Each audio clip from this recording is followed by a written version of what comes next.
Hi, this is Dr. Shakti from Dr. Neems Dentistry. இன்னைக்கு நீங்க brush பண்ணிட்டு gargle பண்ணும்போது உங்க கம்ஸ்ல இருந்து ப்ளீட் ஆகிறத நோட் பண்ணீங்களா? உடனே நீங்க என்ன நினைப்பீங்க?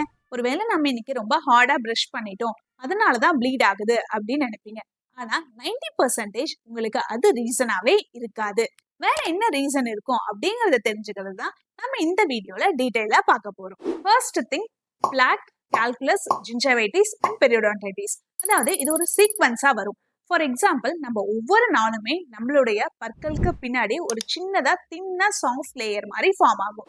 அதுதான் பிளாக்னு சொல்லுவோம். அதுல உங்களுக்கு பாக்டீரியா தான் இருக்கும். ஆனா அதை நம்ம ஒரு 2 to 3 days நம்ம கிளீன் பண்ணாம விட்டுட்டோம், சரியா கிளீன் பண்ணல அப்படிங்கும் போது அது ரொம்ப ஹார்டன் ஆயிடும். ரெகுலர் பிரஷிங்ல வராது. அது அப்படியே உங்களுக்கு கால்குலஸா கன்வெர்ட் ஆயிடும்.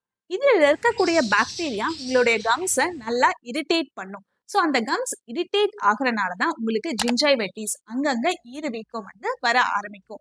அதையும் நம்ம கண்டுக்காம விடும் போது அது ப்ரொலாங்டு பீரியட்ல பெரியோடான்டைட்டிஸ், அதாவது நிறைய பற்களை அது இன்க்ளூட் பண்ணிட்டு உள்ள இருக்கக்கூடிய எலும்பு வரைக்குமே அந்த கிருமிகள் உள்ள போயிடும். ஸோ ஈறு வீக்கம் வரும், பிளஸ் எலும்புமே அந்த இடத்துல இன்வால்மெண்ட் காணப்படும். ஸோ நான் நல்லா தான் ப்ரஷ் பண்றேன், ஆனாலும் எனக்கு ப்ளீடிங் ஆகுதே அப்படின்னீங்கன்னா நெக்ஸ்ட் நம்ம நோட் பண்ணக்கூடியது vitamin C and vitamin K டிஃபிஷியன்சியா உங்களுக்கு இருக்கலாம். விட்டமின் சி ரொம்பவே வந்து டிஷ்யூ ரிப்பேருக்கு இம்பார்ட்டன்ட். அதே மாதிரி விட்டமின் கே அதிகமா இருக்கக்கூடிய கிரீன் லீஃபி வெஜிடபிள்ஸ் நீங்க எடுத்துக்கலாம். விட்டமின் சி அதிகமா இருக்கக்கூடிய சிட்ரஸ் ஃப்ரூட்ஸ் லைக் கொய்யாப்பழம், கூஸ்பெரி, இந்த மாதிரி நீங்க எடுத்துக்கிட்டீங்கன்னா கொஞ்ச நாள்ல உங்களுக்கு அந்த ஈர்ல இருந்து ரத்தம் வருது நின்றுடும். ஸோ நெக்ஸ்ட் டைம் உங்களுடைய கம்ஸ்ல இருந்து ப்ளீடிங் வந்துச்சுன்னா உங்க டயட்ரி ஹேபிட்ஸையும் நிறையவே மாத்திக்கோங்க.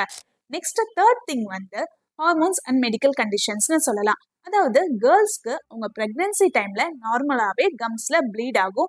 எகெயின் டெலிவரிக்கு அப்புறம் அது நார்மல் ஆயிடும். ஸோ அதை பத்தி அவங்க வரி பண்ண தேவையில்லை. அண்ட் ஒரு சில மெடிக்கல் கண்டிஷன்ஸ்க்கு நம்ம பிளட் தின்னர்ஸ் லைக் ஆஸ்பிரின் மாதிரி எடுத்துப்போம். அப்படி இருக்கவங்களுக்கு ஆல்ரெடி கம் டிசீஸ் இருக்கும் போது ஈஸியா கம்ஸ் வந்து ப்ளீடிங் ஆகும். நெக்ஸ்ட் நம்ம கான்சென்ட்ரேட் பண்ணக்கூடியது டயபெட்டிக் பேஷண்ட்ஸ். ஆல்ரெடி அவங்களுக்கு டயபெட்டிக்ஸ் இருக்கு அப்படிங்கும் போது அந்த இடத்துல கம்ஸை ஈஸியா வீக்கர் பண்ணிடும். ஸோ இன்ஃபெக்ஷன் அதிகமா கம்ஸ்ல டெபாசிட் ஆகும். அது மட்டும் இல்லாம ஆல்ரெடி அவங்க வந்து கம் டிசீஸ் அதிகமா இருந்தாலும் ஃபியூச்சர்ல அவங்களுக்கு டயபெட்டிக்ஸ் வரதுக்கு நிறையவே சான்சஸ் இருக்கு. ஸோ டயபெட்டிக்ஸும் கம் டிசீஸும் இன்டர்லிங்க்.